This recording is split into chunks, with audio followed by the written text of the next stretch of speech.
o seu Santo Espírito também nos inspire a entregar a nossa vida diariamente a Ti. E também te pedimos humildemente o perdão dos nossos pecados. Obrigada porque tem nos permitido nos reunir à distância. Nós sabemos que tudo que está sendo aprendido aqui é para a Tua honra e glória. Amém. Obrigada, é isso que eu te peço, agradeço. Em nome de Jesus, amém. Amém. Amém. Então vamos lá. O Cauê já projetou aí pra gente. O tema do estudo 10 é uma besta que sobe do mar. Uma pequena introdução aqui. Esses estudos que a gente está tendo, do capítulo 12, 13 e 14, eles são muito importantes, porque se a gente reparar no livro de Apocalipse, ele foi escrito de uma forma que o capítulo 1 se conecta com o último capítulo. O capítulo 2 se conecta com o penúltimo capítulo, e assim por diante. Então, o centro, a metade do livro do Apocalipse, é a principal mensagem do livro. A principal mensagem que Jesus Cristo deu para João por intermédio do anjo. Então, Apocalipse 12, 13 e 14 é os principais temas que a gente precisa estudar no tempo do fim, os principais temas que abrangem o tempo que a gente vive hoje.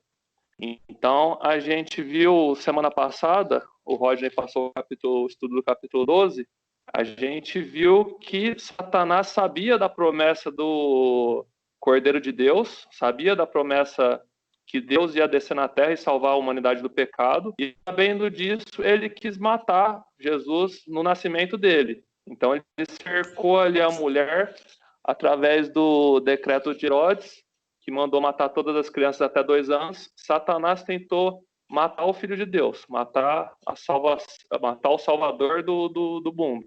Só que a gente sabe que ele não conseguiu, porque José e Maria fugiram para o Egito, e isso foi mostrado no capítulo 12 para a gente. Mostrou ali um pouco também da guerra antes que teve no céu, de Miguel com seus anjos e de Satanás com seus anjos. A gente viu que a terça parte dos anjos foi expulsa dos céus, junto com Satanás.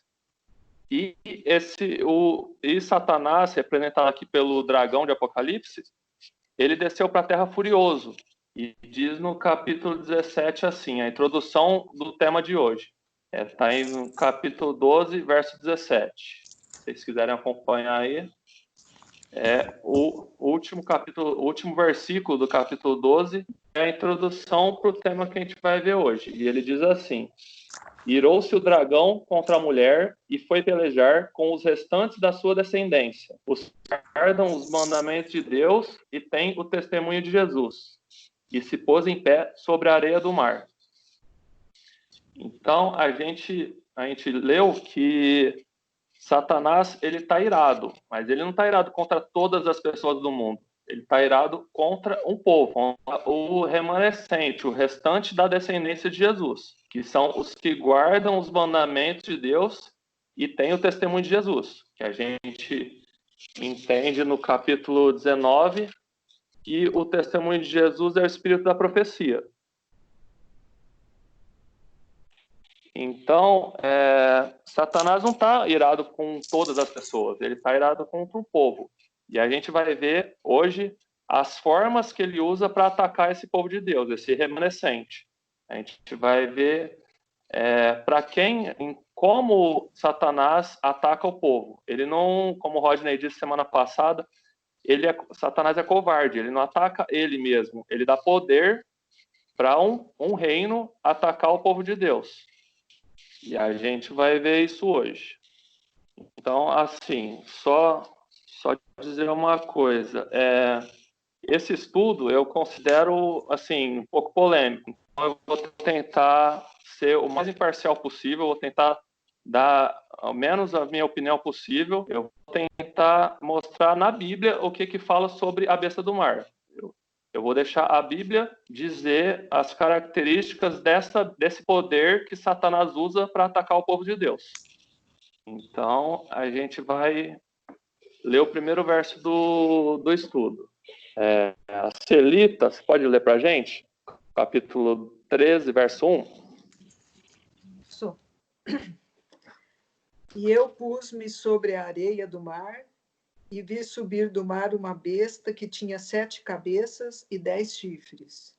E sobre os chifres 10 diademas, e sobre as cabeças um monte de blasfêmia. Um nome de blasfêmia. Isso. Então, a gente vai ver hoje o que significa tudo isso. Quem que é essa besta do mar? O que significa esses 10 chifres, essas 7 cabeças? O que significa, o porquê que ela tem nomes de blasfêmia, né? A gente vai entender tudo isso hoje. Quais são os significados desses símbolos que João usa? Então, a gente pode começar, a gente vai ler lá em Daniel o que significa a palavra besta ou animal. Aqui, besta e animal tem o mesmo significado, né? Então, a gente pode abrir lá em Daniel 7. Eu vou pedir para a Ana ler, que acabou de chegar aí. Tá com a gente, Ana? Já passou, né?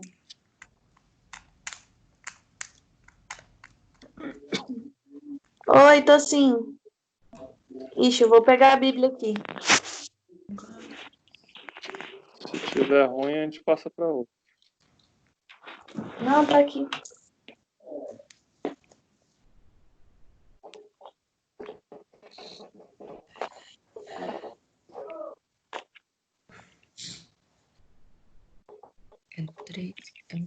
Daniel 7, 3, 17.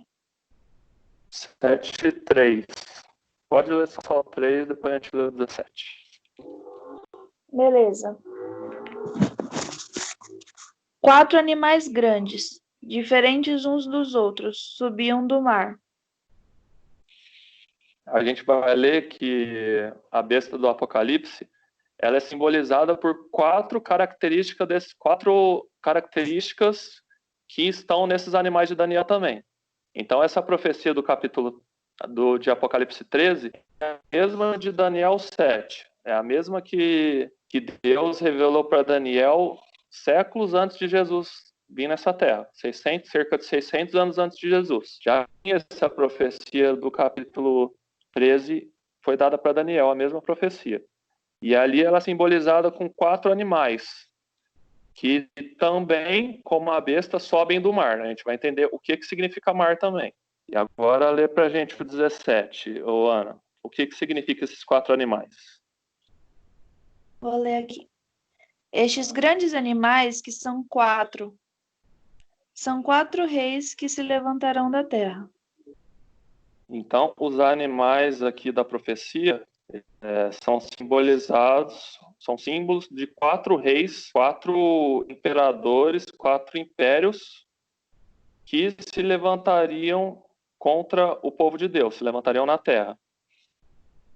Então, agora a gente entendeu que os animais em profecia significam reis, ou poderes, ou impérios, significa uma forma de império, um poder. Então, a gente vai ler agora o que significa mar. Por que esses animais se levantam do mar? A gente volta lá em Apocalipse, capítulo 17, verso 15.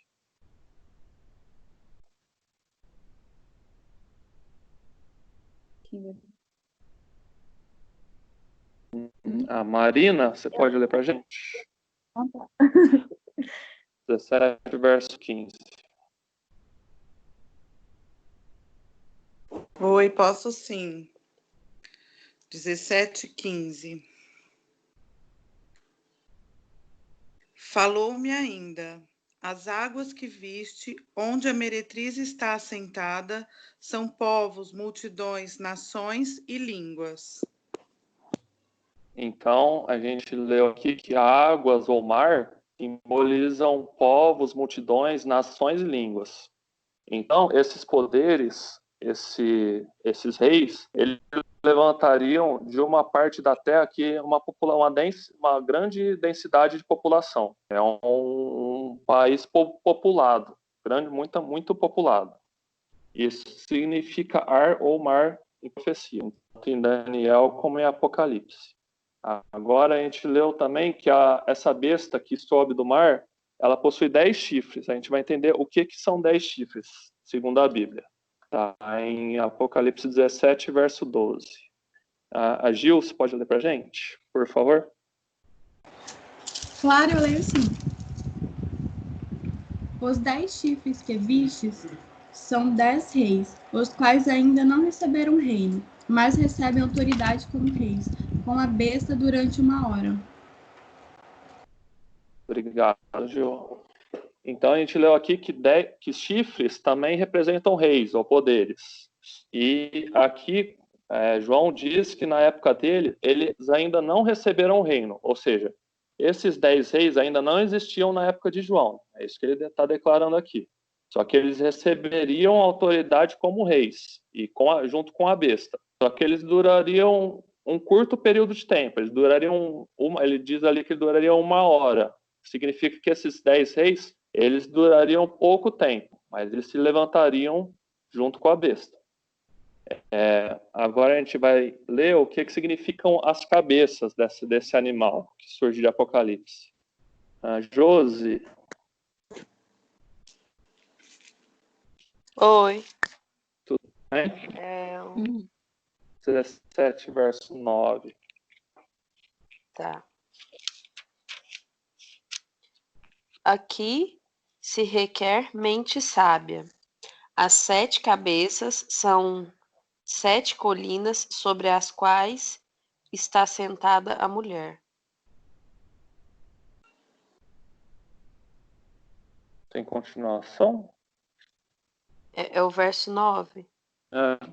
Então, 9 é isso. Que na minha diz assim, nos quais a mulher está sentada, ponto. São também 7 reis. É isso? O meu só fala isso. Aqui se requer mente sábia. As 7 cabeças são 7 colinas sobre as quais a mulher está sentada. É que dependendo da tradução muda um pouco. Mas ainda o começo do verso 10 diz assim: são também 7 reis, dos quais caíram 5. Um existe e outro ainda não chegou. E quando chegar, tem de durar pouco. Então, cabeças. Isso. Beleza. Então, cabeças também simbolizam reis. E aqui João declara que na época dele, diferente dos 10, esses 7 reis, um existia na época de João. 5 já tinham passado, um existia naquela época, quando João escreveu o Apocalipse, e outro ainda não chegou, ainda iria chegar. Então a gente vai entender qual que é essa distinção desses 10 reis com esses 7 outros reis. Vou passar para o próximo slide aí, que a gente vai ver o que significam os 10 chifres. Aí a gente tem o quadrinho que Isaac Newton, mesmo antes de qualquer surgimento da igreja adventista, ele também identificou esses 10 chifres como esses 10 reis que existiram na história. Eles vieram depois de Roma Imperial e eles tomaram conta da Europa, o que hoje a gente conhece como Europa. São ali os vândalos, os álamos, os suevos, os visigotos, os burgúndios, os francos, os lombardos, os bretões, os hunos e os ravenas. Ali tem alguns historiadores atuais, eles têm algumas mudanças ali, algumas divergências, só que basicamente são esses mesmos 10 reinos. Então, isso não é uma interpretação puramente da Igreja Adventista. Várias outras denominações evangélicas também identificam esses 10 chifres como esses 10 reinos que existiram na história, mas, como diz a profecia, eles duraram pouco tempo. E eles se tornaram o que hoje a gente conhece como Europa. Ali, no caso, os vândalos e os visigotos vieram a se tornar a Espanha, o que a gente conhece hoje como Espanha. Os álamos viraram a Alemanha, os suevos Portugal, os burgundos Suíça, os francos a França, os lombardos a Itália. Então, esses reinos, eles duraram pouco tempo, e eles se tornaram os países da Europa que a gente conhece hoje. E isso, não vou entrar aqui em muitos detalhes de Daniel, porque a gente combinou estudar Daniel à parte quando acabar o Apocalipse, mas isso já foi relatado naquela profecia de Daniel também. Se a gente pegar em Daniel 2, Daniel tem o sonho ali da estátua. Na verdade, Nabucodonosor tem o sonho da estátua e Daniel interpreta esse sonho para Nabucodonosor. E ali na estátua, ela tinha a cabeça de ouro, que simbolizava a Babilônia. Ela tinha o peito de prata, que simbolizava o reino da Medo-Pérsia. Ela tinha a cintura de bronze, que representava a Grécia. Ela tinha as pernas de ferro, que representava Roma. E ela tinha os pés com uma mistura de barro com ferro. E esses dedos dos pés representam esses 10 reinos que a gente está vendo aí na tela, que eu comentei. Por isso que de Roma se dividiu em 10 reinos que hoje a gente conhece como Europa. E o simbolismo desses pés de barro com ferro é justamente porque esse reino ele não ia ser um reino mundial mais, ele não ia ser unido com uma grande potência mundial. Ele seria dividido e nunca ali teria a liga perfeita, como nos outros materiais. Então, o que a gente vê hoje em dia da Europa se dividindo, aí a Inglaterra acabou de sair da zona do euro, tudo isso já foi profetizado em Daniel, 600 anos antes de Jesus. Já foi profetizado que esses reinos, eles não se uniriam, eles tentariam essa união, eles criariam alianças, coligações, mas eles nunca mais teriam essa ligação perfeita, como tinha antigamente. Antigamente, na época da Babilônia, da Grécia e de Roma Imperial, era um reino mundial. Todos prestavam contas para esses poderes. Tanto é que, na época de Jesus ali, a gente vê os judeus pagando impostos para Roma, porque eles estavam sob o jugo romano. Roma tinha o poder mundial do mundo atual, da época ali de Jesus. Então, era uma coisa unificada, era um reino realmente mundial. Mas depois de Roma, das pernas de ferro, né, representando Roma, que durou ali do ano 146 a.C. até 476 depois de Cristo. Depois dessa época, essa união ela não seria mais universal. Esses reinos seriam divididos e nunca mais teriam essa liga perfeita. Até aqui algum comentário, alguma dúvida?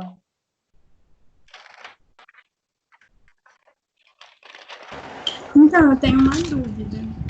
Vamos lá. A 7ª cabeça é a besta? A gente vai ver aí no próximo slide que as 2 últimas cabeças são, na verdade, as 7 cabeças, a besta, ela tinha 7 cabeças. Uhum. Então, todos esses 7 reinos representam a besta completa. Mas, como a gente leu aqui no verso 10 do capítulo 17, 5 dessas cabeças, 5 desses reinos, já tinham passado na época de João. O que existia na época de João era a Roma Imperial, é a 6ª cabeça. E a 7ª cabeça ainda não existia na época de João, por isso que ele fala que uma ainda não existe.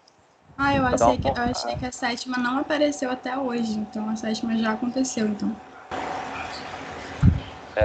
A gente vai ver que já aconteceu, ela teve um momento que ela foi ferida, ela teve uma ferida de morte, mas que essa ferida ia ser curada. Então, essa 7ª cabeça é um reino que duraria até o tempo do fim, até a volta de Jesus. Sim, entendi. Obrigada. Imagina. Então, essas 7 cabeças, ou esses 7 reinos, são os reinos que mais perseguiram o povo de Deus. E por que começa no Egito? No Egito, a gente sabe ali a história de Moisés, e o povo judeu, o povo de Israel, ele ficou escravo 400 anos no Egito. Foi a época de que os judeus foram escravizados por maior tempo, 400 anos, até que Deus levantou Moisés para libertar esse povo, os israelitas. Então, a gente começa essa contagem, todos esses 7 reinos são reinos que se levantaram contra o povo de Deus, contra quem buscava obedecer as palavras, obedecer às ordens de Deus. Então, a gente começa ali com o Egito, que também tem a referência, como eu já disse, da estátua de Daniel. Na verdade, a estátua começa em Babilônia, né? Porque é a época que Daniel existiu. Então, a gente tem os reinos do Egito, da Assíria, de Babilônia. Assim, só um comentário também. A Assíria, ela perseguiu tanto o povo de Israel porque destruiu 10 tribos de Israel. A gente sabe ali na história de Jacó que Deus deu 12 filhos para ele. E cada filho representou uma tribo de Israel que veio a surgir. E a Síria perseguiu tanto o povo de Deus, os judeus, que ela conseguiu destruir 10 tribos. Ela queria exterminar o povo judeu. Conseguiu 10 tribos, destruir 10 tribos, mas 2 ainda existiram. Não conseguiu destruir somente 2. Depois, na época de Babilônia, na época de Daniel, o povo também ficou cativo por 70 anos. Inclusive, Daniel escreve o livro de Daniel nessa época de cativeiro, tanto que ele tinha acesso ali ao rei Nabucodonosor, e ele dá essa interpretação do sonho para Nabucodonosor. Então, depois do reinado de Babilônia, veio o reino da Medo-Pérsia. Eles também tentaram exterminar os judeus, o povo de Deus. Depois veio a Grécia, com Antíoco Epifânio ali, que profanou o templo de Israel. Depois veio Roma Imperial, que, como eu já disse, existia na época de João. A gente sabe o quanto perseguia os judeus ali pelos relatos do Evangelho, a gente tem uma ideia. Tanto é que os romanos mataram Jesus por ordem ali de Pôncio Pilatos. Então foi uma perseguição ao povo de Deus muito grande também. E a gente também estudou um pouquinho já nesse estudo que o período de Roma religiosa, ou Roma papal, perseguiu muito o povo de Deus durante 1260 anos, que durou ali de 538 d.C., depois que passou Roma Imperial, até 1798 d.C. Então, essas são as 7 cabeças da besta. Pode passar, por favor.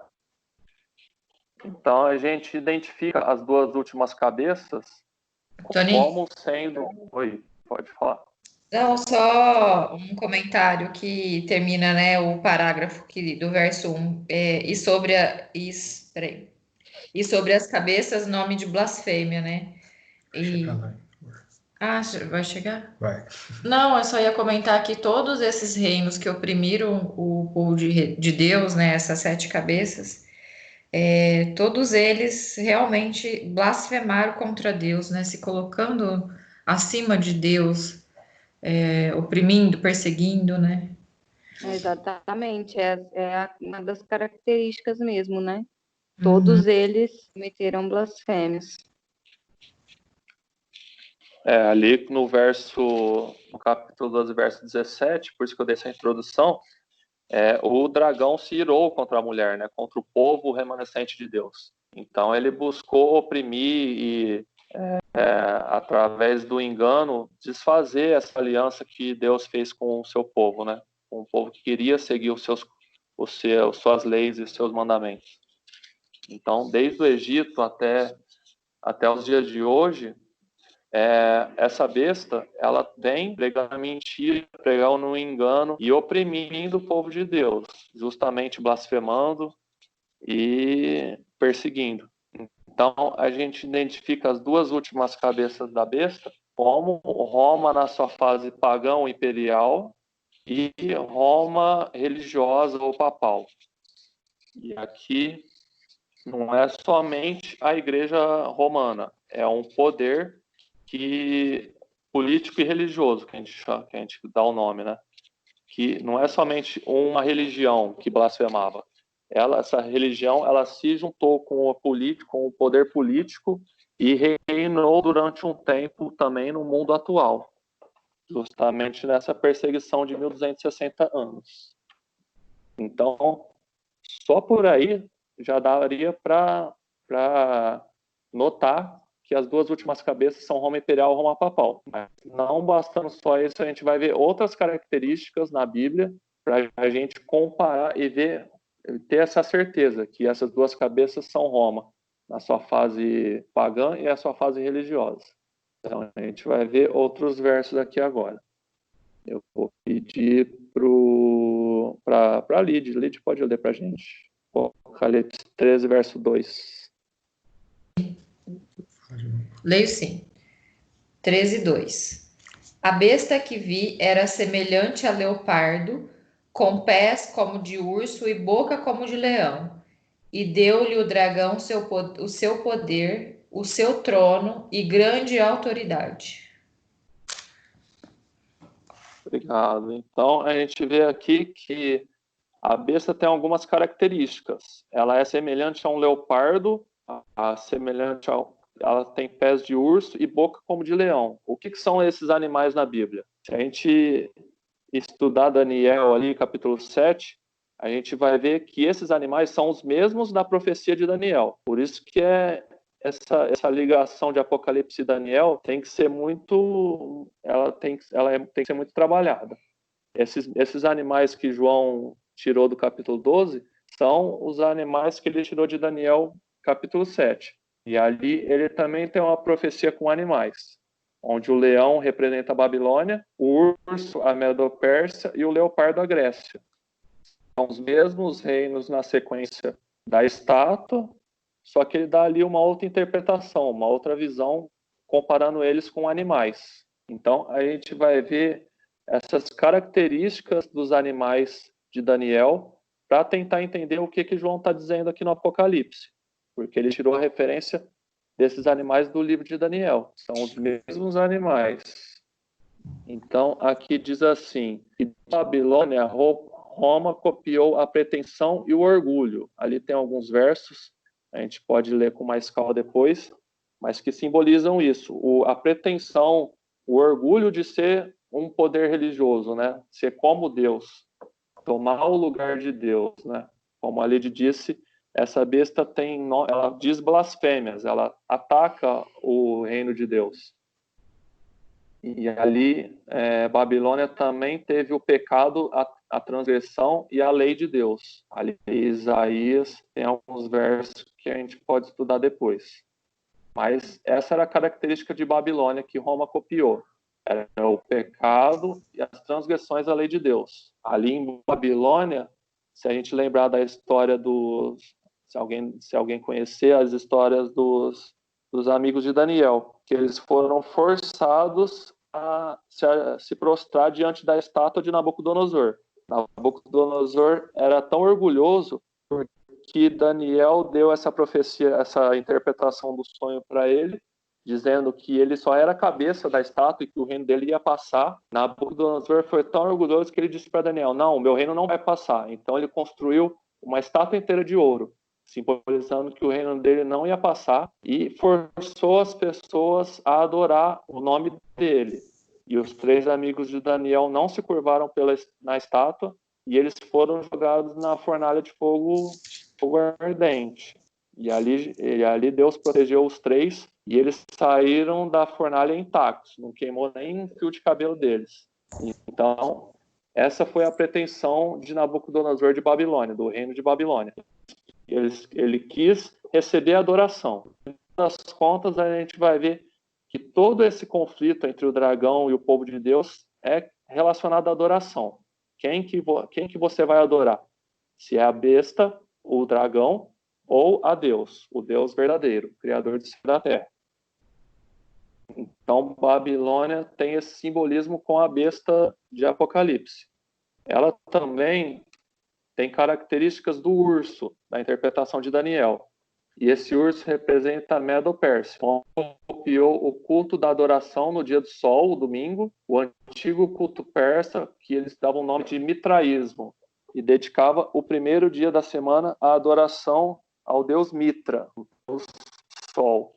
E isso pode notar até os dias de hoje, porque se você reparar em inglês, domingo quer dizer Sunday, em inglês, o dia do sol. É a adoração que o povo da Medo-Pérsia criou no sol, criou para adorar o sol. Então, essa besta que emerge do mar, ela copiou isso da Medo-Pérsia, esse culto de adoração ao domingo, o falso dia de guarda. Ela blasfemou, ela quis ser como Deus porque criou um dia de guarda. Ela tirou o sábado bíblico e colocou o domingo no lugar. O domingo não é bíblico como dia de guarda. Eles colocaram o domingo como culto ao Deus do Sol.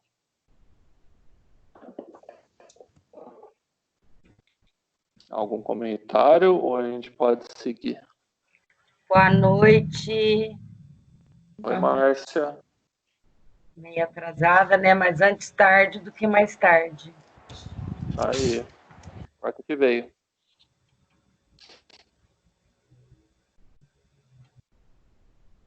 Então, continuando aqui nos animais que se tornaram a besta copiou esses animais, a gente tem o leopardo, que simboliza a Grécia. E da Grécia, Roma copiou o sistema de imagens e invocação de santos. A gente sabe que os gregos inventaram a mitologia grega, onde tinha Deus para tudo que você pensar. Cada sentimento tinha um Deus que eles criaram. Tem o Deus... Tem Afrodite, que era a deusa do amor, Artemis, a deusa da lua, Atena, a deusa da sabedoria. Então, todo esse sistema de falsa adoração de imagens foi invenção grega, invenção da mitologia grega. Nada disso é bíblico. Tudo isso é uma falsa adoração.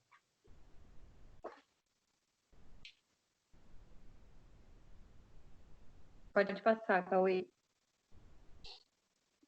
Vou pedir para a tia Márcia o próximo, então. Como que a besta, ela blasfemava contra o povo de Deus? A gente pode ler no capítulo 13, verso 5. Vou ler o que está aqui na tela, tá? Beleza. Foi-lhe dada uma boca que proferia arrogâncias e blasfêmias e autoridade para agir 42 meses. 42 meses. Para agir quarentena. Eu estou com a quarentena na cabeça. Vamos de novo. Foi-lhe dada uma boca que proferia arrogâncias e blasfêmias e autoridade para agir 42 meses. Beleza. Então, como que essa besta, ela proferia arrogâncias e blasfêmias contra Deus? Se a gente pegar em Lucas, capítulo 5, verso 21, os fariseus, eles confrontavam Jesus por blasfemar. Então, o verso 21, ele diz assim: e os escribas e fariseus arrazoavam, dizendo: quem é este que diz blasfêmias? Quem pode perdoar pecados, senão Deus? Então, o tempo inteiro nos evangelhos, os fariseus, os escribas, eles confrontavam Jesus porque ele se dizia Deus. Ele perdoava pecados. Isso é uma característica unicamente de Deus. E Jesus podia perdoar pecados, porque Jesus é Deus. Mas os judeus da época não entendiam isso. Eles não aceitavam que Jesus era Deus. Então, Jesus não blasfemou, ele não pecou, perdoando pecado, porque ele podia perdoar pecados sendo Deus. Se qualquer outra pessoa, qualquer outra criatura perdoar pecados, ela está blasfemando, mas Jesus não blasfemou, porque Jesus é Deus. Então, essa é uma característica da blasfêmia que essa besta profere da sua boca. Essa é uma característica da blasfêmia. Outra característica é a pretensão de ser Deus. No próximo slide a gente vai ver João 10, 33, que diz assim, é outra acusação dos judeus. Responderam-lhe os judeus: não é por boa obra que te apedrejamos, e sim por causa da blasfêmia, pois sendo tu homem, te fazes Deus a ti mesmo. Então, os judeus da época sabiam que é uma blasfêmia se dizer que você é Deus. Eles tinham se colocar no lugar de Deus. Eles tinham plena consciência disso. Por isso que eles acusavam de Jesus. Mas Jesus era Deus. Então, ele não estava blasfemando, se dizendo Deus. Quando ele dizia assim, eu e o Pai somos um, ele se colocava como Deus. E os judeus não aceitavam isso. Por isso que eles diziam que ele estava blasfemando. E essa é outra característica dessa besta. Ele se coloca no lugar de Deus. Tá ficando claro até aí? Alguém tem alguma dúvida? Eu vou fazer um comentário que eu acho que, se eu não me engano, o Cauê já fez em algum outro estudo, mas a gente vendo as características dessa besta, né, que quer perdoar pecados, mas não é Deus, quer se colocar no lugar de Deus, né, mas não tem essa autoridade. Recentemente, acho que logo que começou a pandemia, né, ali na época da Páscoa, acho que foi, né, a gente viu ali o Papa dando o Cauê, perdão dos pecados. O perdão dos pecados, como que é o nome? A indulgência, né? O perdão das indulgências plenárias? Qual que é o nome? Indulgência plenária. Isso aí. Indulgências plenárias, é isso aí mesmo. E a gente, de cara, já consegue identificar, né, que isso não é uma coisa bíblica. Não tem como um ser humano conceder perdão para outro. Não... Nós já temos, né, o acesso a Deus através de Jesus Cristo. Então, é muito, assim, fica claro, né, da gente conseguir visualizar isso, conseguir identificar a besta e através dessas características, que é de perdoar pecados, de querer ser como Deus, de ter autoridade para agir como Ele. Marisol, também o próprio nome que foi dado ao poder máximo da besta religiosa, né, que é o papado, o poder o nome que é dado a ele é Pontifex Maximus, que significa máximo construtor de pontes, ou seja, seria o único a fazer ligação entre o povo e Deus.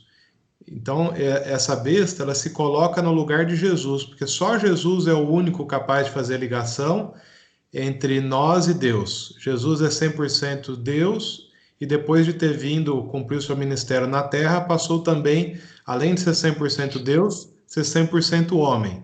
Desta forma, com uma mão, Jesus segura a mão de Deus, porque ele é 100% Deus, e com a outra mão ele segura a mão humana, porque ele também é 100% humano. Então é o único Deus homem da Trindade que pode interceder por nós, e essa besta se coloca como sendo ela a ponte e não a Jesus. Isso é uma grande blasfêmia, né? Exatamente. Eu estou lendo um livro aqui para estar estudando Apocalipse também, e ele traz uma declaração do Papa Leão XIII, onde ele disse assim: nós papas ocupamos nesta terra o lugar do Deus Todo-Poderoso. Então, se a gente pegar as doutrinas da Igreja Católica, né, o Papa, ele é o representante de Deus na Terra. Por isso que só existe um Papa por vez.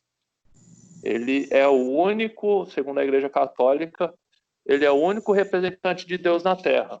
Então, ele tem, segundo a Igreja Católica, um poder acima de qualquer pessoa, um poder de perdoar pecados. Por isso que o Papa deu essa indulgência plenária para todos que estavam assistindo à cerimônia. E isso não é uma característica humana. O perdão só vem somente de Deus. E se a gente pegar ali, inclusive, no verso 6 do capítulo 13, ele diz assim, que a besta, né, abriu a boca em blasfêmias contra Deus, para difamar o nome e difamar o tabernáculo, a saber, os que habitam no céu. O que é o tabernáculo no céu? A gente já estudou aqui. É o santuário celestial, onde Jesus habita hoje, intercedendo em favor de cada pecado, em favor de cada pecador, e ora em nome de Jesus. Então, o Papa se colocando nessa posição, não só o Papa, a Igreja Católica, né, Eles implantaram também a confissão de pecados para os padres. Exatamente, onde tirando vamos dizer, a utilidade, né, do santuário. É como se eles quisessem anular, né, todo esse serviço que Jesus faz. Exatamente, eles difamam todo esse serviço, esse ministério que Jesus está efetivando no céu, né? Que ele está executando no céu, intercedendo por cada um de nós. Jesus disse ali que ninguém vai ao Pai senão por ele. Ele é o único caminho. Ele é o caminho, a verdade e a vida. Não tem outra forma de se ligar novamente a Deus senão por Jesus Cristo. Então, o Papa, os padres, por mais boas intenções que tenham, por mais boa fama que tenham, eles não têm esse poder. Eles não são superiores a ninguém.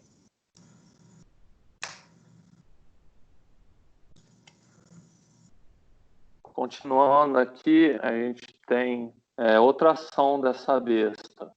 Em Apocalipse 13:5, diz assim que ele teria autoridade para agir por 42 meses. E a gente já estudou que em profecia, cada dia profético equivale a um ano literal. Então, se a gente fizer a continha ali de 42 meses vezes 30 dias, segundo o calendário judaico, cada mês tinha 30 dias. Se a gente fazer 30 vezes 42, vai dar os 1.260 dias que a gente já estudou aqui. Os 1.260 anos de perseguição. De que Roma papal, eles ordenaram perseguição mesmo contra o povo de Deus. Eles prendiam e matavam. Nessa época teve muitos mártires. Eles foram perseguidos pela Igreja Papal na época. E esse período durou de 538 a.C., quer dizer, 538 depois de Cristo até 1798. A gente já estudou também que esse período está dentro das 2.300 tardes e manhãs de Daniel. Então, é o período de perseguição que a gente teve na história, né? Isso é confirmado na história. Foi conhecida como a Idade das Trevas, né? Porque a Bíblia foi tirada do povo, ninguém tinha acesso à Bíblia, senão alguns muito, muito poderosos. E esse poder político e religioso, ele perseguiu o povo. E a gente olhando a história, não tem nenhum outro reino, poder, tanto político como religioso, que durou tanto tempo assim, quanto 1.260 anos. Então, é muito claro que é esse poder, né? Esse poder papal que perseguiu. Não tem outro na história que a gente encaixa essas características. Inclusive, os próprios papas chegaram a confessar e pedir perdão, se não me engano, o Papa João Paulo II, ele pediu perdão por essa época em nome da Igreja Católica, pediu perdão todas as mortes que eles causaram, tantas prisões que eles causaram com tortura. Ele pediu perdão reconhecendo que a Igreja perseguiu nessa época, e foi uma perseguição tremenda.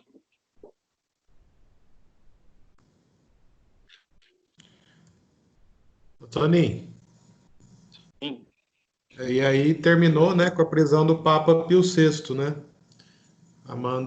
Esse período, né, terminou aqui, então, com a prisão do Papa Pio VI, a mando do Napoleão Bonaparte, né, que era imperador francês na época. E aí os próximos versos vão dizer o que isso significa.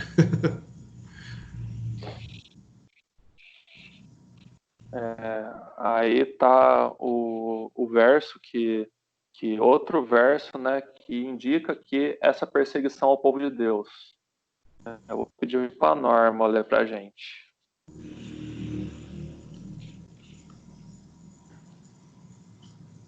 Norma, você tá aí? Oi, estou sim. Qual que é ler o pra versículo? gente, capítulo 13, verso 7. 13, 7. Tá, já leio. Tava com saudade de vocês, gente. Eu estava com visita em casa, por isso que eu atrasei. Foi-lhe dado também que pelejasse contra os santos e os vencesse. Deu-se-lhe ainda autoridade sobre cada tribo, povo, língua e nação. Então, aqui é a profecia que esse povo, essa besta, né, ele atacaria os santos. A gente sabe que santo na Bíblia não quer dizer que é impecável, não quer dizer que a pessoa não tem pecados, mas são as pessoas que buscam a presença de Deus. Elas reconhecem os seus pecados e pedem perdão a Deus. Então, a besta foi dada autoridade para que ela perseguisse os santos e os vencessem. Então, ela venceu o povo de Deus durante esses 1260 anos. Mas chegaria um fim desse poder. E aí a gente vai ler no capítulo 13, verso 3. A Celita, você pode ler para a gente?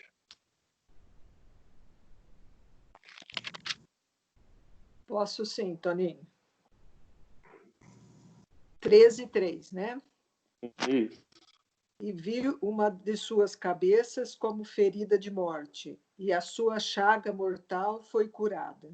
E toda a terra se maravilhou após a besta.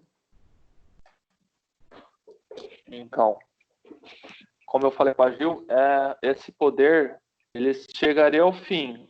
E aqui diz que essa besta, essa cabeça da besta, na verdade, né, ela seria golpeada de morte. E a gente leva a pensar que uma ferida mortal é uma ferida mortal, né? Mas, estranhamente, essa ferida foi curada.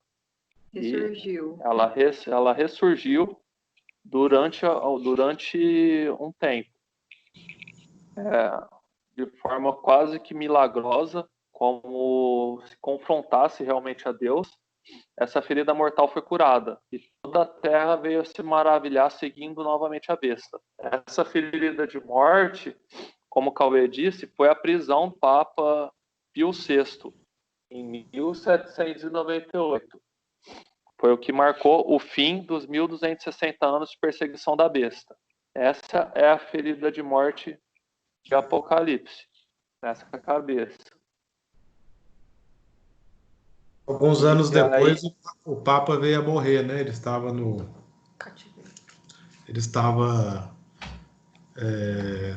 preso, né? E ele acabou vindo a morrer. Por isso que enfraqueceu, né, Toninho, esse poder. Exatamente. Essa é a ferida de morte, né, que ele fala aqui. E aí se cumpriu a profecia de Apocalipse 13:10. A Marisol lê aqui pra gente. Se alguém leva para cativeiro vai. Se alguém matar a espada, necessário é que seja morto a espada. Aqui está a perseverança e a fidelidade dos santos. Então, olha que impressionante essa profecia do capítulo 13, né? Tudo foi descrito pelo anjo, por Jesus a João. E o Papa que perseguiu, a Igreja Católica, né, que perseguiu o povo durante 1260 anos, ele acabou sendo preso também. E aí se cumpriu esse que João falou, que quem leva em cativeiro também vai a cativeiro. Tanto perseguiu o povo de Deus, os prendendo, acabou sendo preso. E acabou sendo morto, como o Cauê disse. Quem perseguiu e quem matou tantos santos, acabou também sendo preso e morreu. Ô, Toninho. Oi. Na hora que a gente estava lendo Apocalipse 13:3, que falou que estranhamente essa ferida foi curada. Mas se o Papa Pio VI ele foi morto quando ele foi preso, se a prisão simbolizaria a morte dele, em que parte que ele estranhamente essa ferida foi curada? Eu fiquei meio confusa com isso. Não sei se ainda Então, a gente entende que esse processo de cura, ele começou logo depois de 1798, né? E está se desenrolando até hoje. Porque até hoje em dia tem esse movimento da Igreja Católica, né? que o Papa ele ainda tem uma certa autoridade sobre a Terra. Então, é um movimento de cura, a gente entende que é um período longo, não é uma cura instantânea. Então, depois de 1798 até os dias de hoje, essa cura vem sendo tratada, essa ferida de morte vem sendo tratada. A questão, Marília, é mais ou menos assim, como se a gente pudesse dividir essa parte ali de Roma mais assim, que perseguia, que matava, que fazia, né, esse tanto de coisa ruim para os santos, e aí depois ela ressurge, mas a igreja, Roma ressurge de uma outra forma, não mais perseguindo, né, não mais matando, mas dessa forma que a gente conhece hoje, né? Que é um Papa bonzinho. Exatamente, tudo certo, perdoando pecados, discurso de amor, um discurso de amor, né, que é o que é pregado atualmente, e assim, ama todo mundo, e faz boas obras e tudo mais.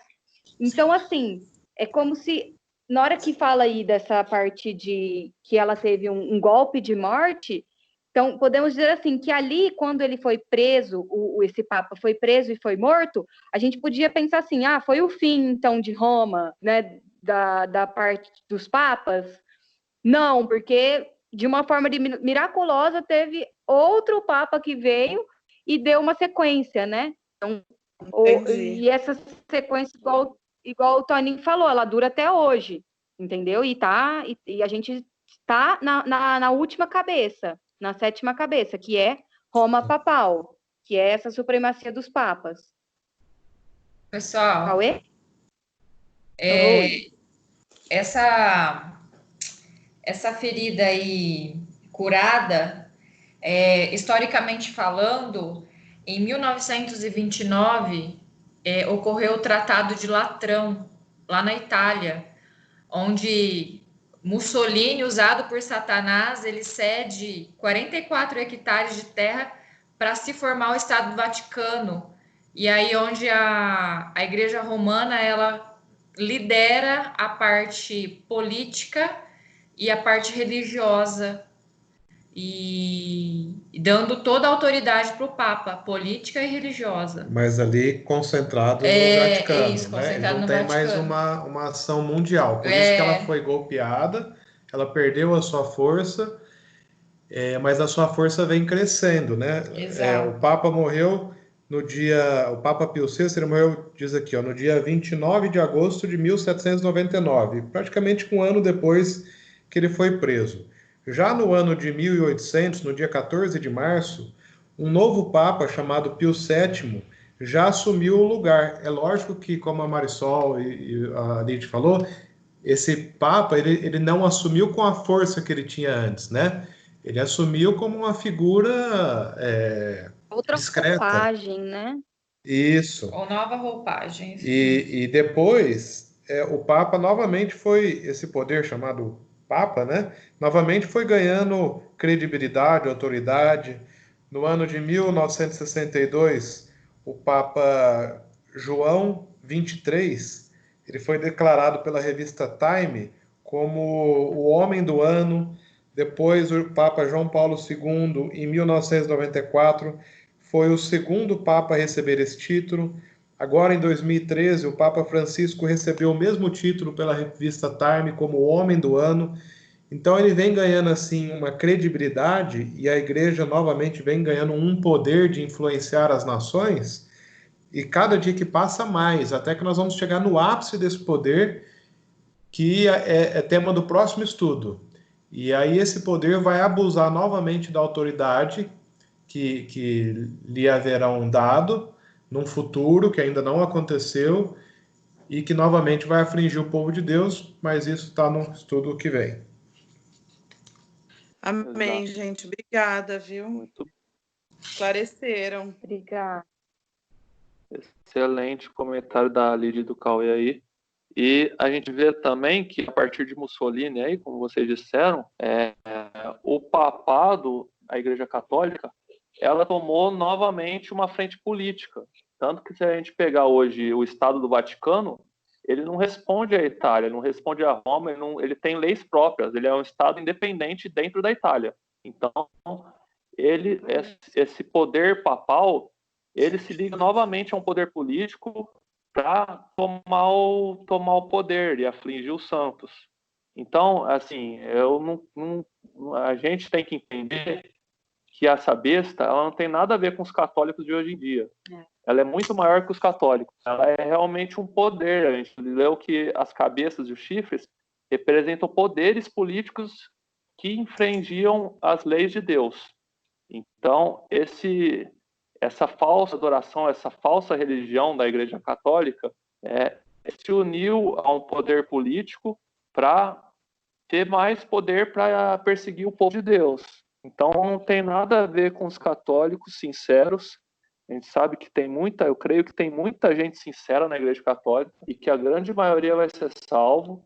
Não tem nada a ver com eles, mas esse poder político-religioso da Igreja Católica, ele tem uma intenção de afligir o povo de Deus, quem realmente guarda a lei de Deus. E aí a gente lê aí no verso 8, você vê que agora João passa para o tempo verbal no futuro. Ele diz assim: e adorá-la-ão todos os que habitam sobre a terra, aqueles cujos nomes não foram escritos no livro da vida do Cordeiro, que foi morto desde a fundação do mundo. Ou seja, essa ferida, ela está sendo curada e ela vai ser plenamente curada no grande conflito na volta de Jesus, onde realmente esse poder vai se levantar.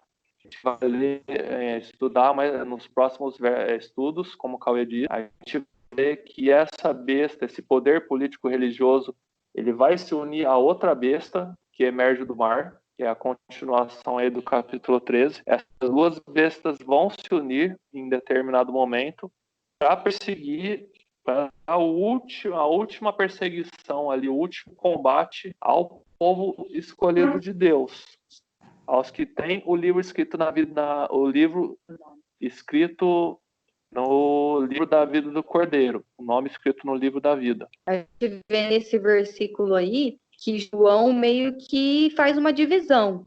Você vai adorar, né, a besta, ou você vai seguir os mandamentos e adorar a Deus.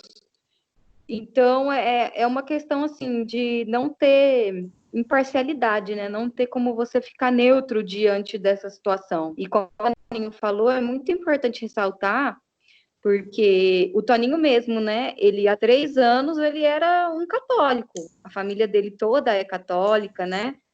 Então, assim, são pessoas que a gente ama, que a gente não tem muito carinho, tem muito amor por eles, apesar de saber que é um engano, né? Todas essas blasfêmias que foram sendo disseminadas, né? Que a gente viu que começaram lá atrás com outros reinos, mas que parece que juntou, né? Um pouquinho de cada blasfêmia e se tornou a parte de Roma papal. Então, acho que, assim, diante do estudo como esse, a gente não é para julgar os católicos, né? E eu acho que tem muito mais a ver, assim, com a nossa decisão diante disso, sabe? Entendendo as características e que esse poder, o que essa religião faz, que está errado de acordo com a Bíblia, aí a parte para a gente se posicionar. A gente já viu ali que eles se colocam no lugar de Deus, que eles perdoam pecados e eles não têm autoridade para isso. Alteraram a lei de Deus, e a gente sabe que isso é uma coisa muito séria, né? Porque a lei de Deus, ela reflete o caráter do próprio Deus. Então, é uma coisa imutável, ele não muda. Então, eu acho que esse último versículo aí fica bem claro isso, né? Que vão adorar ou a besta, ou ter o nome escrito no livro da vida, ou vão seguir os mandamentos e ter o testemunho de Jesus. Pessoal, eu queria comentar também, a gente não leu o verso 4 de Apocalipse 13, né? Eu queria ler aqui porque tem uma informação muito importante. Diz Pode assim, ler? oi? Pode ler pra gente. Pode ler? É assim, ó. Uhum. E adoraram o dragão porque deu a sua autoridade à besta. Também adoraram a besta, dizendo quem é semelhante à besta, quem pode pelejar contra ela. Então, a informação que é extremamente importante é que quem é que dá o poder à besta? Ainda que seja um sistema religioso, né? Mas diz aqui que quem dá poder a esse sistema não é Jesus, é o dragão, é o inimigo de Jesus.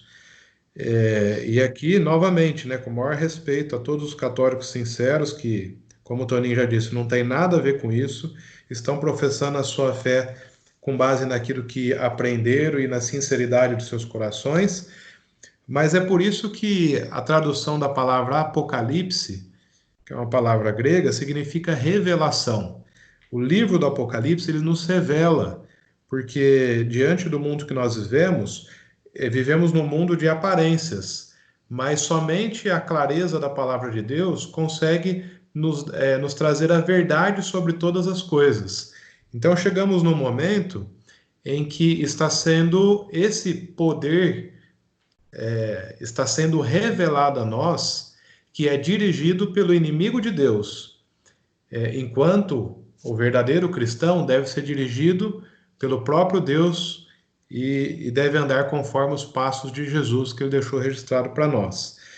Então, aí você vê que quando você olha para o passado, que desde a influência romana na igreja primitiva até essa religião foi crescendo, tomando força, ela sempre perseguiu os cristãos verdadeiros que guardavam a palavra de Deus na íntegra. Inclusive reformadores que saíram desse próprio poder, né, que se levantaram nesse próprio poder, querendo que essa igreja, que esse poder voltasse atrás nas suas alterações doutrinárias, como João Calvino, como Martinho Lutero, como vários outros, sucumbiram essas pessoas, né? Perseguiram.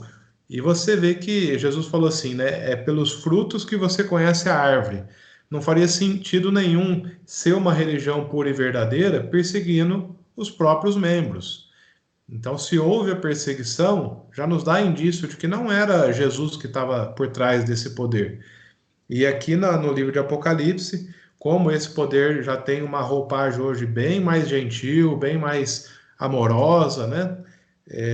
Mas ainda assim diz claramente que quem dá o poder para essa instituição, para esse legado, é o dragão.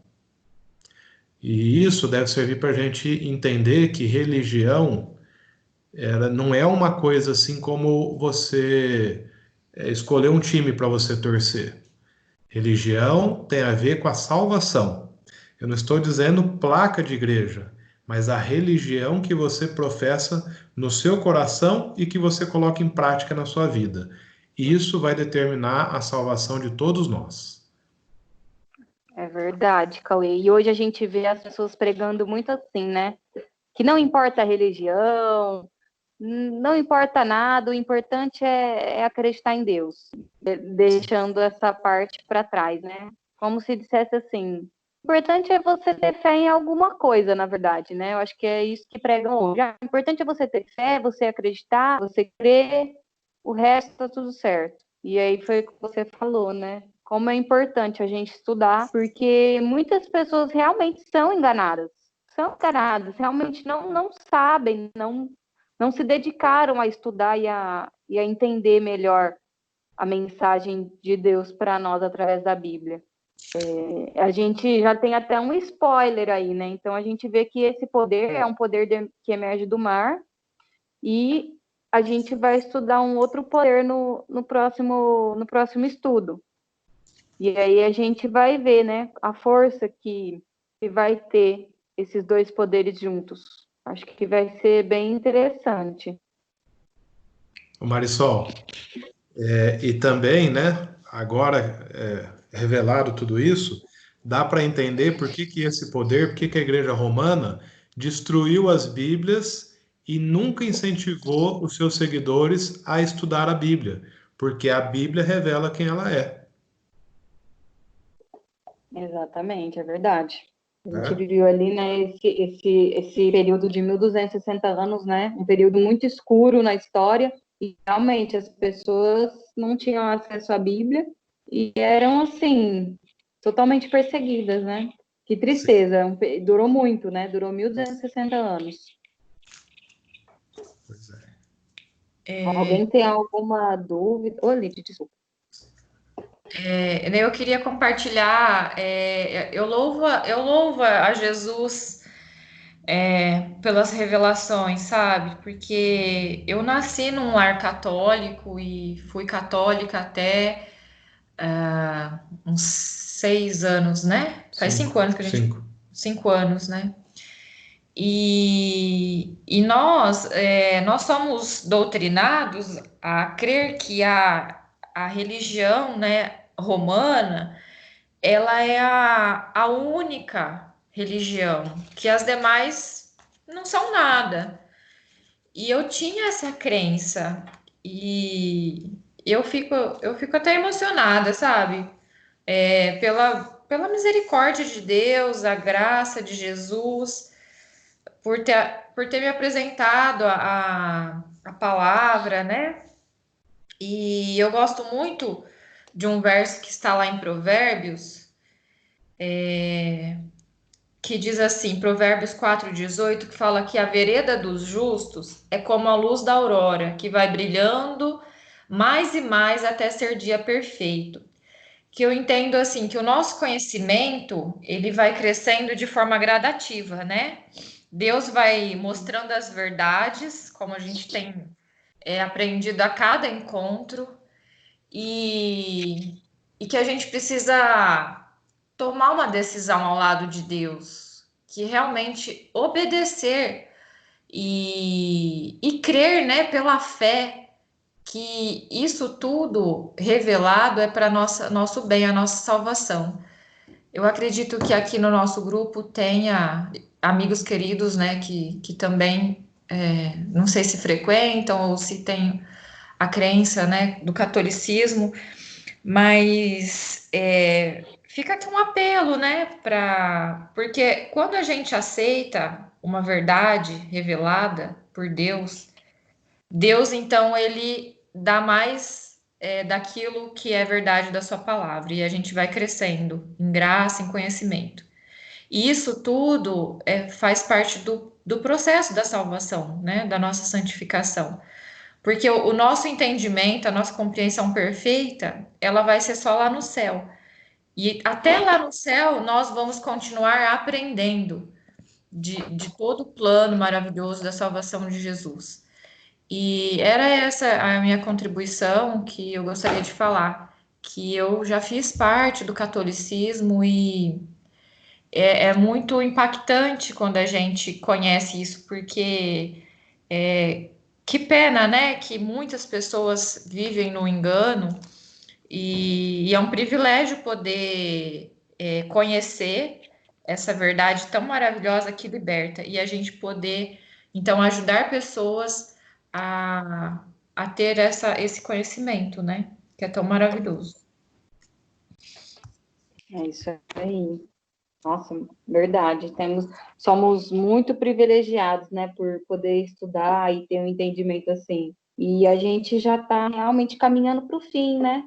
Tanto é que quando a gente colocou lá no grupo para fazer a votação de quais seriam os estudos, todo mundo quis esse, né? O tempo do fim está se aproximando, e acho que assim a gente está começando a entrar mais nesse assunto. E a gente vai ver que esses dois poderes juntos, eles ainda vão aprontar ali, né? Vai chegar uma hora que seremos... Vão tentar o último ataque. Né? Exatamente. O povo de Deus vai ter um último ataque. E tudo isso, né, que a gente estudou, tudo isso que a gente está vendo, vai nos preparando para isso, né? A gente vai olhando tudo com outros olhos, a gente já vai entendendo melhor tudo que está acontecendo. Independente, assim, de pandemia, de crise financeira, crise mundial, a gente sabe que tem uma briga, uma luta, uma coisa muito maior, entendeu? Que é espiritual mesmo. E a gente vai ver agora, né, no próximo estudo que o fim está bem mais próximo do que a gente pensa. É verdade. Alguém? Marina queria dizer alguma coisa. Quem? Marina. A Marina? Pode falar, Má. Oi, gente. Estou aqui esperando. Pode falar. Lindo esse testemunho da Lid, maravilhoso, na verdade. Acho que a maioria de nós viemos, né, de outras crenças para conhecer o verdadeiro evangelho. Eu mesma passei pela católica, nasci, né, fui batizada, tudo, fiz alguns anos de catecismo, enfim. E depois passei pelo espiritismo também e acabei conhecendo a Cristo alguns anos atrás. E a Bíblia é muito clara quando ela nos diz que Jesus é o caminho, a verdade e a vida. E logo no início da minha conversão, eu tinha muita dúvida em relação à questão da palavra religião. E eu não lembro aonde eu li, acho que foi até a minha mãe que leu e me falou sobre essa informação, que a palavra religião significa religar-se com Deus. E a Bíblia é muito clara que Jesus é o único caminho que através do qual nós conseguimos nos religar, nos ligarmos a Deus, né? Chegar até Deus. E só queria complementar com essa informação, assim, que complementando o que a Lid já falou, né? Que é o único caminho mesmo que nós temos que buscar para chegar até Deus mesmo, né? Que é através de Jesus, que não adianta a gente buscar nenhuma pessoa, nem mesmo nós evangélicos já convertidos, às vezes acabamos pedindo uma oração, pedindo para um pastor, indo atrás de bispo e pastor para às vezes interceder por nós, né? Numa oração que nós mesmos às vezes podemos alcançar o coração de Cristo apenas falando, porque é através dele que é a verdade e a vida, né? Acho que é isso só que eu queria comentar. Amém. Amém. Muito bom, Má. Amém. É perfeito esse pensamento aí, Marina. A gente vê que na Bíblia inteira é a história de Deus tentando fazer essa ligação, né? O que foi pedido no Éden, com Adão e Eva, ele vem a Bíblia inteira tratando de fazer essa religação. Por isso que ele vem na Terra morrer pelos pecados para ter de volta esse contato direto com o homem, né? Então, só para finalizar os comentários sobre esse tema, assim, tem muito claro para mim que o ser humano foi criado para adoração. Ele foi criado para adorar alguma coisa. E isso é tão claro hoje em dia que a gente só liga a TV. A gente vê hoje em dia adoração a futebol, adoração a banda de música, adoração a dinheiro. Hoje em dia tem uma doença que os médicos já constataram que é a doença de trabalhar demais, é o workaholic que eles falam. O trabalho se torna um ídolo para a pessoa fica bitolada em trabalhar, que ela está adorando o seu trabalho, que aquilo se torna um ídolo para ela.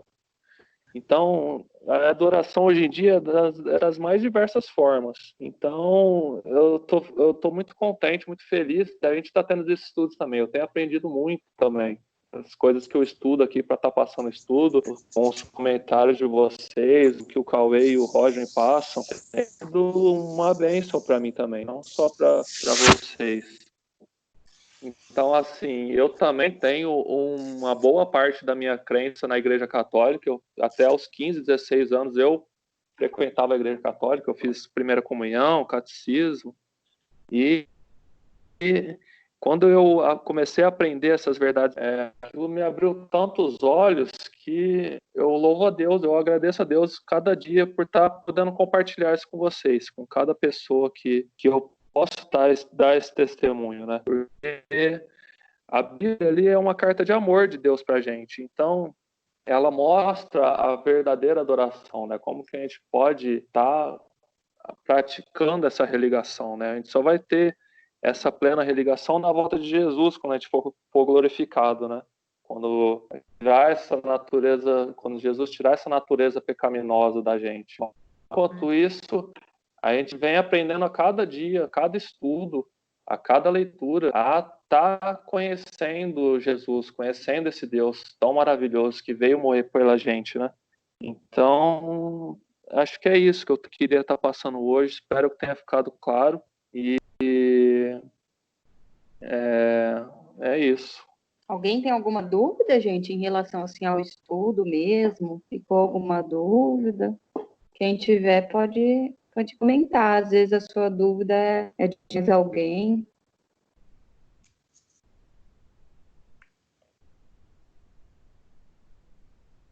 Ou algum comentário também.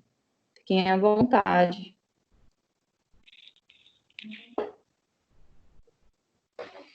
Posso fazer só mais um? Se não, acho... Sim. Pode. É porque essa é uma coisa que mexe bastante comigo e foi algo que foi crucial para que realmente eu entendesse a questão da besta, né? Se a Bíblia tivesse apenas deixado menos pista aqui, menos simbolismos para que fosse estudado até chegar na questão de Roma papal, tivesse apenas deixado a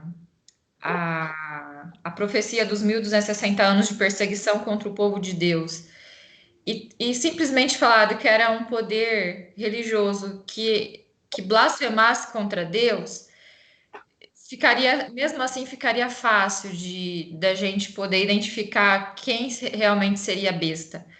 Porque Jesus, ele foi condenado por blasfêmia, né? Os judeus ali fizeram com que Jesus fosse condenado por blasfêmia porque não aceitava que ele se intitulava Deus, Filho de Deus, e que ele perdoava pecados. E hoje, na Terra, né? Só deixando claro, assim, para às vezes que as pessoas têm alguma dúvida sobre isso. Que poder aqui na Terra que perdoa pecados e que se intitula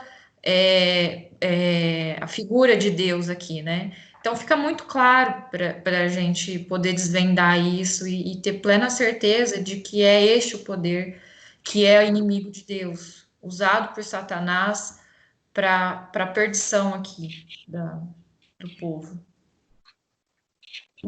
Verdade. Nossa. A verdade, Lídia, é uma só. Assim, quem se dedica... a aceitar. E assim, quem se dedica a estudar a Bíblia, por mais humilde que seja, né? Assim, a pessoa que realmente estuda e se dedica, ela consegue identificar, entendeu? Quando ela se deparar com alguma coisa, ela vai falar: epa, eu vi que na Bíblia está diferente. Então, a pessoa não vai ser enganada tão facilmente, né? Porque a gente vê que essas blasfêmias que esse poder comete não são detalhes, né? São coisas grandiosas. São santos, são perdões de pecado. Então, assim, se as pessoas se dedicassem um pouco a estudar a Bíblia, elas não seriam enganadas. Exatamente. Sim, não seriam tantas pessoas enganadas, porque não são detalhes. Está mais escancarado do que a gente pensa. Talvez agora que a gente já estudou, a gente pensa assim: meu Deus, como que eu não percebi isso antes? Ou, nossa, como que eu não notei? Que até então a gente estava achando que estava tudo lindo, né? Ai, que lindo ele perdoando pecados. Poxa, que lindo mudando as leis de Deus. Mas, assim, não são detalhes, são coisas bem escancaradas mesmo, são coisas grandes, são grandes blasfêmias contra a palavra de Deus. Que então, Deus assim, o povo... Exatamente. Outra coisa que a gente pode ser levado a pensar é que não tem muita importância adorar um santo, rezar por um santo, ou rezar por alguém que morreu, ou guardar outro dia que não o sábado, mas a gente vê que os enganos de Satanás são sutis, né? Ali no Éden, ele trouxe meias verdades para isso, já veio a trazer a queda de Adão e Eva, né? Ele não veio ali com uma falsidade escancarada. Ele pegou a verdade de Deus e contorceu, tornou em meia verdades e já foi suficiente para ocasionar a expulsão do Éden. Exato. Então, o inimigo traz assim pequenas nuances, pequenas falsas adorações de forma pequena para causar o distanciamento de Deus e do povo dele. Eu gosto muito da analogia que fala assim: ninguém falsifica uma nota de R$3, porque uma nota de R$3 não existe. Todo mundo ia saber que essa nota é falsa. O pessoal falsifica a nota de 50, de 100, sabe que é uma nota real. Exato. Então Satanás, ele usa assim de artimanhas para enganar o povo de Deus, e qualquer detalhe pode ocasionar a sua queda, né? Isso não é ser fanatismo, não é nada disso. Exato. Mas é querer saber a vontade de Deus, querer essa melhora a cada dia, né? Querer buscar o contato de Deus a cada dia e ser liberto, conhecendo a verdade que liberta a cada estudo que a gente tem, a cada oração que a gente entrega a Jesus. Amém. Amém. Norma? Oi. Você quer falar alguma coisa? Não, eu só ia falar que Satanás, é isso aí que o Toninho falou, né? Que Satanás mistura a verdade com a mentira, né? Sim. E aí, às vezes, as pessoas se apegam ali só àquela parte que parece que é conveniente e esquece de investigar o restante, para ver se realmente é tudo aquilo, né? Infelizmente. E, na verdade, né, irmãos, é tão claro assim as características, mas pela nossa inocência antes de conhecer a verdade, parece que é tudo normal. Mas você vê o que se faz numa missa. Numa missa, o padre é colocado como um sacerdote, haja vista que depois que Jesus se entregou na cruz, na religião cristã não existe mais sacerdote, né? Porque Jesus passou a ser o sumo sacerdote, não tem mais oferenda de sacrifícios para pagar pecado, porque o Cordeiro de Deus já se entregou. Mas na missa, o padre se coloca como um sacerdote e toda a missa ele sacrifica Jesus novamente, quando ele serve o cálice com o sangue de Jesus e serve a hóstia, né, que é sendo o corpo de Cristo. Então, todos os domingos, a igreja continua sacrificando a Cristo, como se o sacrifício que ele fez não fosse suficiente e se a gente ainda precisasse continuar sacrificando e de um sacerdote agora que mediasse entre nós e Deus. O sacerdote nós já temos, é Cristo mais que suficiente. Ele foi ao mesmo tempo oferta, sacrifício, sacerdote, sumo sacerdote para a nossa salvação. E isso é importante porque a palavra sacerdote, o sacerdote ele é um representante de Deus diante do povo. Então, quando você se intitula sacerdote, você está dizendo que você é um representante de Deus. Então, é por isso que nós não temos mais sacerdotes depois que Jesus se entregou. Porque é só Jesus, não temos mais um sacerdote humano, né? É só Jesus que é o nosso sacerdote. Porque qualquer um que se intitular sacerdote está dizendo que é um representante de Deus para mediar entre o povo e Deus. Mas o nosso sacerdote é somente Cristo. Você vê o perigo que pode chegar a esses falsos enganos, né, Cauê? Se a gente tem o perdão dos pecados através de uma pessoa, se a gente tem a intercessão através de um santo, para que Jesus morreu, né? Para que ele veio nessa terra sofrer, se humilhar? Para que Deus teve que fazer isso para morrer? Não tinha necessidade, anula totalmente o sacrifício da cruz. Olha o perigo que pode chegar esses pequenos enganos que vão se acumulando, né? Até chegar num grande engano. Para você errar o caminho daqui para São Paulo, né, Toninho? De Ribeirão a São Paulo, basta uma placa errada, né? Você não precisa. Você não precisa de errar todas as placas. Complicado. Gente, mais algum comentário ou a gente já pode encerrar para não ficar muito longo aqui, muito cansativo?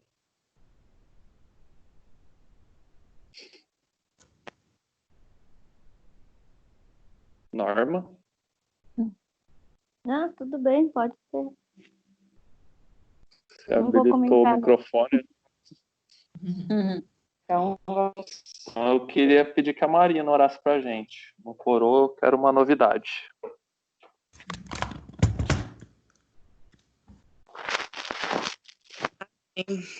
Me pegou de surpresa, mas vamos lá. Oração que é a melhor. Se você ficar à vontade, Marina, senão a gente faz, mas se você sentir à vontade, pode Posso fazer. orar? Amém. Obrigada.